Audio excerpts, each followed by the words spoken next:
Olá pessoal, sou Igor Caetano Gazotto, sou aluno de mestrado da FEB Unesp Bauru e o estudo é numérico da transferência de calor por convecção natural entre duas superfícies onduladas e isotérmicas com a orientação do professor Dr. Santiago Del Rio Oliveira. Bom, uma introdução, conforme eu disse, é um estudo de transferência de calor por convecção natural, que é uma situação muito encontrada em engenharia e visa principalmente a diminuição de temperaturas. Para eu conseguir essa diminuição de temperaturas, geralmente eu viso o aumento da taxa de transferência de calor por convecção natural, e para isso acontecer, geralmente utiliza-se a alteração de superfícies, dimensões e angulações. Para esse trabalho, foram pensadas duas superfícies paralelas entre si, com diferentes distâncias e ângulos de inclinação. A situação física foi essa aqui que está demonstrada, com uma placa superior e uma placa inferior, com ambas trocando calor em ambos lados. As equações que vão reger esse problema são essas que estão apresentadas de Nusselt total médio, tanto para a placa superior quanto para a inferior. As alterações foram feitas em distância de placas, altura das placas e angulação, lembrando sempre que as placas vão ficar paralelas entre si. Para tornar tudo isso possível, tivemos que fazer algumas considerações. Então, o fluxo foi considerado em regime permanente, as propriedades dos fluidos foram assumidas constantes, exceto, claro, para a variação de densidade pelo aumento de temperatura, o uso do modelo de turbulência KY e do CFD Solver ANSYS Fluent. Para a utilização do modelo de turbulência KY, como é uma situação que usa a convecção natural, tivemos também que fazer o uso da aproximação de Boussinesq.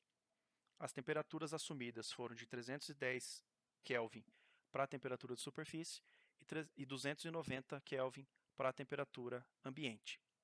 Para tornar tudo isso daqui possível e colocar tudo dentro do CFD Solver, a gente teve que criar uma malha e essa malha passou por um teste de independência de resultados, que é o que? Eu fui aumentando o número de elementos até um momento que os resultados dessa malha ficassem praticamente iguais, ou seja, não valeria mais a pena eu subir tantos elementos, pois os resultados estavam sendo praticamente iguais.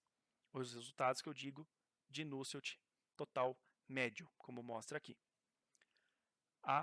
O número de elementos utilizado foi de 424.800.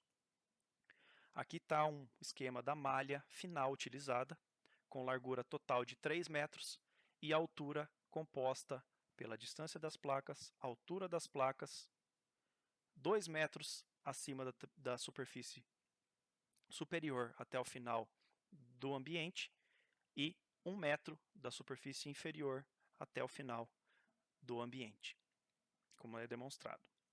As alturas utilizadas de placa foram essas, as distâncias consideradas foram essas e a angulação foram essas. Aqui, para esse trabalho dessa apresentação, foram utilizados apenas alguns resultados para ter um breve resumo. Então, aqui fixou-se, primeiramente, a distância entre placas em 0,1 metros e a angulação em 2 graus. E para a placa superior, nós tivemos esses resultados, sendo que as alturas de placa consideradas foram essas daqui.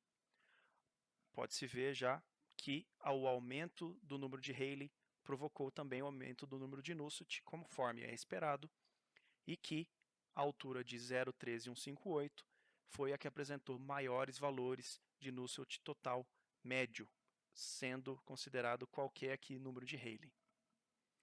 Para a placa inferior, para uma mesma configuração, foi obtido um resultado quase que igual, com o mesmo comportamento de curvas e com a altura 0,13158 também gerando os melhores resultados em termos de troca de calor por convecção natural. Bom, de conclusão, o que a gente tira é que o aumento do valor do número de Rayleigh provocou o aumento do número de Nusselt, conforme esperado, como eu disse. Para todos os casos, a altura 0,13158 apresentou os maiores patamares de número de Nusselt total para qualquer número de Rayleigh considerado, e as curvas obtidas para as placas superior e inferior demonstraram um comportamento similar, porém os valores de Nusselt total médio da placa superior superaram os valores da placa inferior, com diferenças chegando até 44,15% em grandeza para uma mesma configuração, mesmo número de Rayleigh, mesma distância, mesma angulação e mesma altura de placa. Então, basicamente é isso. Aqui estão as bibliografias utilizadas e obrigado.